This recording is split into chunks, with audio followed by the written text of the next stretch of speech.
की बात करें तो 5800 करोड़ के आसपास, रेवेन्यू भी अगर हम देखें तो लगभग 44,000 करोड़ के आसपास 6% की ग्रोथ देखने को मिल रही है। हालांकि एबिटा थोड़ी बहुत ऑपरेशनल परफॉर्मेंस वीक होने के कारण जो एक्सपेक्टेड लाइंस पे थी 6% नीचे हैं, और मार्जिन साल दर साल बेसिस पे लगभग 3 परसेंटेज पॉइंट्स गिरते हुए नजर पड़ रहे हैं आपको सिक्वेंशियली। बट जो एक्सपेक्टेशन था Q4 का वो बेहतर इसके लिए हुआ क्योंकि एनटीपीसी ग्रीन का कंसोलिडेशन हुआ है, तो वहां से जो बीट आ रही है रिन्यूएबल सेगमेंट से वो काफी शानदार है। और अगर हम मैनेजमेंट की बात करें तो FY 26 और 27 में कुल मिला के 22 गीगावाट यानी 22,000 मेगावाट की कैपेसिटी एडिशन की बात की है, जो वेल अबव एक्सपेक्टेशन है। तो जो गाइडेंस है मैनेजमेंट का अगले 2 वित्त वर्षों के लिए कैपेसिटी एडिशन को लेकर दोनों ही रिन्यूएबल और थर्मल में, वो काफ़ी अच्छा माना जा रहा है।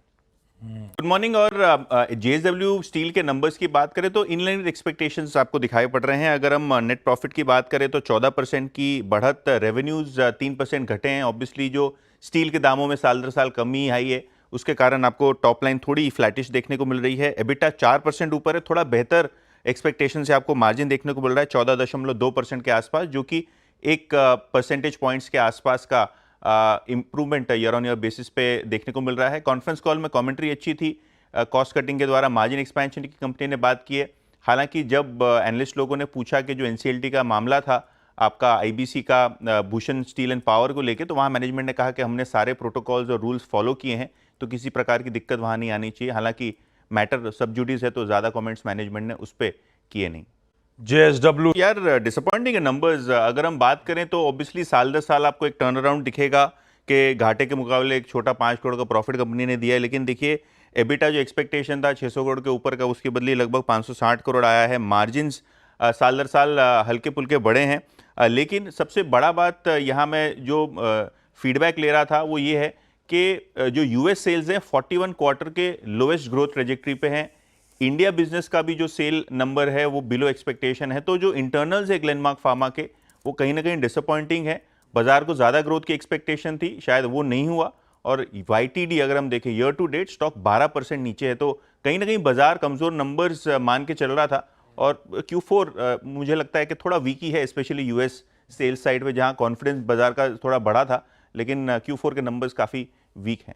Q4 के नंबर्स का बालकृष्ण इंडस्ट्रीज, इस पे जोर देना चाहूंगा ये टाइम क्योंकि काफ़ी सारी चीज़ें हुई हैं। पहले नंबर्स हम पता कर लेते हैं। मुनाफा जो है 480 करोड़ से घट के 362 करोड़ आया है। आय में हल्की सुधार है। एबिटा साल दर साल बेसिस पे 10% गिरा है।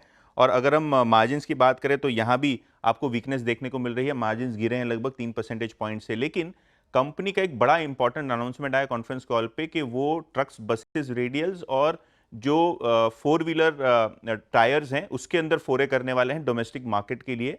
इससे दो चीज़ें होती हैं, एक तो मैनेजमेंट डाइवर्सिफाई करना चाहता है।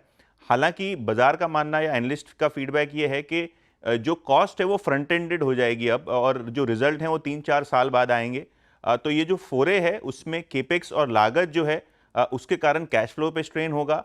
और क्योंकि ये बिजनेस आपको जमाना पड़ेगा अगले 3-4 सालों में डोमेस्टिक मार्केट में, तो मार्जिन्स के लिए भी ये डाइल्यूटिव है। तो शायद बाजार को ये चीज़ पसंद नहीं आएगी शॉर्टर टर्म के लिए कि कंपनी ने एक बड़ा केपेक्स डोमेस्टिक मार्केट के लिए अलग टायर सेगमेंट्स के लिए अनाउंस किया है।